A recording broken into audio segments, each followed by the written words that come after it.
412 কোটি টাকার বরিশাল নব থিয়েটার ৩ বছর আগে শেষ হওয়ার কথা থাকলেও এখনও নির্মাণাধীন। বরিশাল সদর উপজেলার দক্ষিণ চরাইচা মৌজায় বরিশাল বিশ্ববিদ্যালয় সংলগ্ন এলাকায় নির্মাণ করা হচ্ছে এই নব থিয়েটার।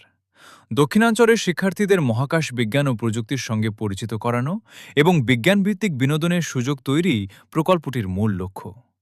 ২০২০ সালের জানুয়ারিতে শুরু হওয়া প্রকল্পটির মূল মেয়াদ ছিল ২০২৩ সালের ডিসেম্বর পর্যন্ত।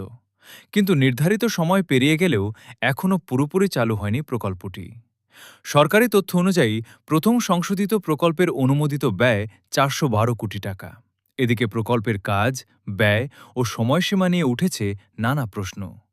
সম্প্রতি এসি স্থাপন ও বিল পরিশোধ নিয়ে প্রায় ১৩ কোটি টাকার একটি অভিযোগও সামনে এসেছে। তবে অভিযোগটির সত্যতা এখনও নিশ্চিত নয়। বিষয়টি যাচাই করতে সংশ্লিষ্ট কর্তৃপক্ষের বক্তব্য ও নথি পরীক্ষা প্রয়োজন।